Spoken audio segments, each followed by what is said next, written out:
Well,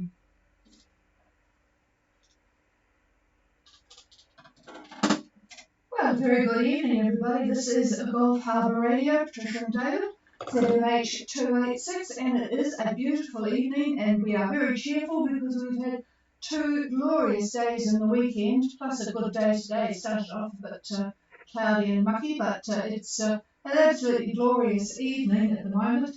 What is it? It's about 22 degrees, about 2 knots, if anything, from the northwest. Only about, it's might be a bit more cloud now, 30% from when I last looked. A cloud cover just scattered around at 1017 on the bar. So a pretty decent day, and I can happily say I think summer has actually come.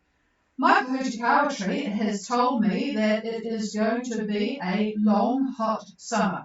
Now, you Kiwis out there will know that if the Pohutakawa Christmas tree, for those that are not familiar with our native tree, Pohutakawa, it flowers a beautiful red flower, so it's called our Christmas tree. If it flowers early, then you are in for a long hot summer. Well, the norm is evidently mid-November, but my tree here it's a bonsai tree, but it's just your typical Pohutakawa. It started flowering about 10 days ago, so you can throw away your forecast because we know now that we will have a long hot summer. It sort of fits too with a La Nina. Is it still going to be a La Nina, David? Well, it's probably going to be more neutral. Well, sort of bordering on neutral, but possibly a La Nina. But anyway, it all sort of fits. Won't worry us too much because it doesn't look as if we're going to get out of the Auckland area to try and find a anchorage on the eastern side of the country, which is a bit of a pain if it is going to be a La Nina. But anyway, a long hot summer, that will do me after our long period of quarantine here within the Auckland area. We're not doing too well with COVID. We had over 206, I think it was on Saturday, 190 COVID positive results today here in the country. 7 are in the Waikato, 1 in Northland, but since that came out and cut-off point this morning, there have been 5 more in Northland, so 190 altogether today. A COVID QR passcode is being developed. This is going to be quite an essential thing to carry around with for the future. It's a QR code which can be downloaded to your phone or printed out, and it will be later this month. It doesn't have a photo with it, so you are likely to have some photo ID, like your driver's license, to go with it. Well, what's happening in the north of the Northland area? Thursday night, as you know, they've been in the increased level 3, but they will step back into step 2 of level 3 with the rest of the country on Thursday night. Whereas tomorrow night, Auckland, after we have had 84 days in lockdown, we go to level 3, step 2, despite the COVIDs. That means that shops will open, thankfully. Libraries, museums and swimming pools will open. Hospitality will not open, so you still can't go to a restaurant or go to a movie theatre or go to the gym. But up to 25 people will now be, this is from Wednesday, they will be allowed to gather outside from multiple households. So at the moment it's only 2 households, but it will be outside with multiple households. Somebody asked the Prime Minister, well, what happens if you want to go to the toilet? Well, tough luck, you just have to hold it. And also the other thing relating to the announcements today, because of course it was the usual caucus meeting today where all the cabinet ministers get together. Booster shots will be available for people over 18 6 months after your second jab. So that will be coming up. Be good timing for winter. So what are we on to now? Well, as you know, I've been working on this reduction in the MIQ for boats coming into the country to try and confirm that it will be the same as arriving by air. At the moment, it's due to change on November the 14th, which is Sunday, for air travel, so we'll be allowed to have 7 days plus 3 isolating at home.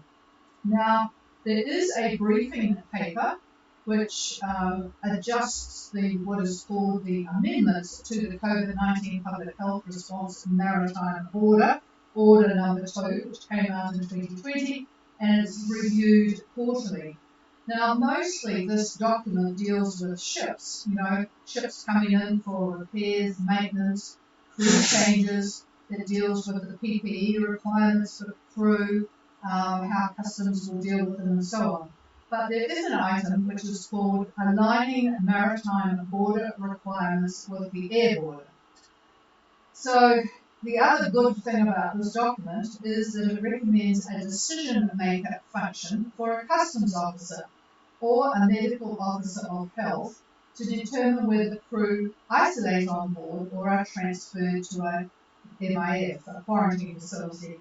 And this will grant officials at OPUA control over where incoming crew carry out their 14-day isolation. It needs to obviously adjust, as it states in there, to align it with the air border, which is changed to 7 days. I now have a man I am working with in the health department, but boy, I tell you what, to get anything fixed, he has my number, he has my email, he said he's on it, but I've given him all the reasons why some action is really needed, but we'll just have to wait and see. Next week, of course, there will be a border decision for people living in Auckland, or outside really, to see whether you can cross the border here. So we're anxiously awaiting that. But so in the meantime, we'll go shopping. One good funny thing, well, I think it's funny anyway. There was a very big demonstration against the vaccination organised by the Destiny Church. What's the name of the fellow that runs it? Anyway, the organiser, one of the chief organisers of this big anti-vax demonstration, he now has COVID. It's sort of like karma, isn't it? Okay, let's get on to what is more interesting, and that's where the boats are. They're still dribbling out of countries, French Polynesia and Fiji, towards our lovely summery weather now. Rory Moore has left Fiji. We're at 2014 and 176 east. There was a group that left, I think it was Friday, La Smala, French boat, Sequoia Sailing, a German boat, and Beaver. And Beaver is now down at 2335 south and 17615 east. We have about 3 boats coming from French Polynesia. White Arrow is, where is White Arrow? 2332 south and 169 west. And the 2 boats that are a bit ahead of them are French boat Babanushka and also Why Not from Canada. Why Not's at 28 south and 175 west. So then closest to the country, the only one that's going to be coming in is Life of Riley. Power, I don't think that one is, so I won't bother with that one. And where are we up here? Serenity First from the US. So, yeah, dribbling in, nice and steady, not too many at a time to get customs upset. Oh, one of the other things of interest, and I did a bit of a chuckle, it's sort of one of the problems of people in Wellington drafting rules that they don't know too much about. But there is a rule that a quarantine dock, you cannot pass by in your boat within 50 metres of a quarantine dock. Well, of course, in OPUA, to get out of the marina on many of the docks, you have to pass within 50 metres of the quarantine dock. So that's one of the other things that has to be sorted out with this amendment, and it really does need to be addressed quite quickly. Anyway, yes, David. But yes, there's always something, isn't it? Unless you have somebody really, really closely involved in a particular subject, you are going to get some strange things. Well, that's it from me. Pass it over to the chief, who might have consulted with my Pahuta Kawa tree to see what the weather is. Well, first off, I'm not the chief. Anyway, good afternoon from the weather desk. And there's not much point in me saying anything because of the Kawa.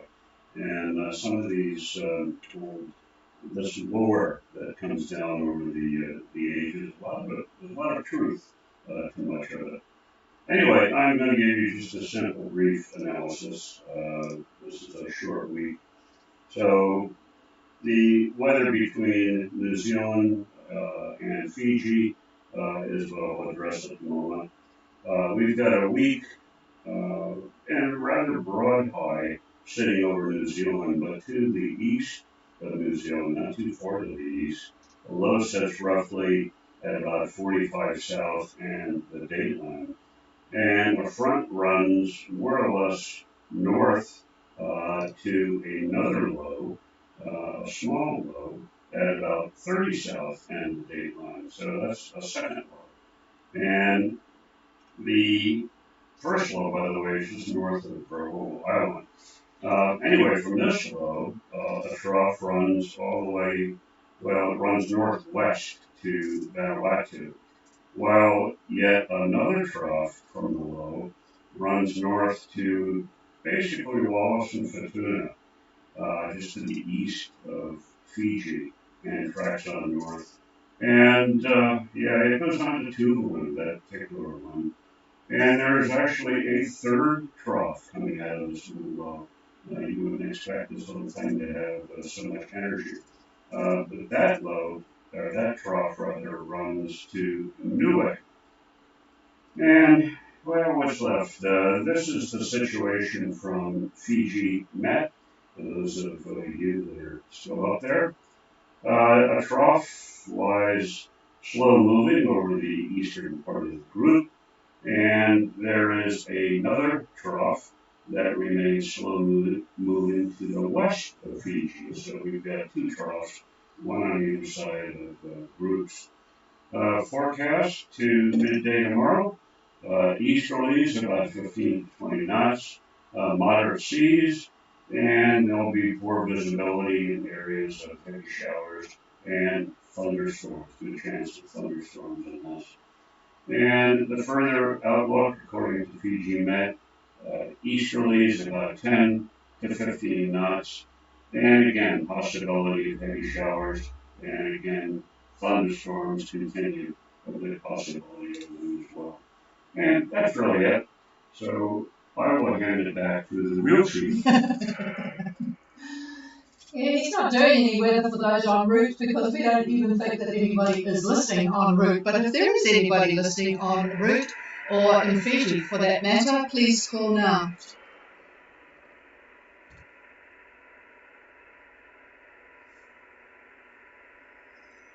Nothing heard.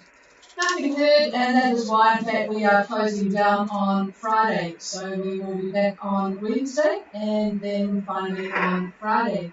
Have a good week, everybody. Enjoy your clouds. This is Harbour Radio, and we are here.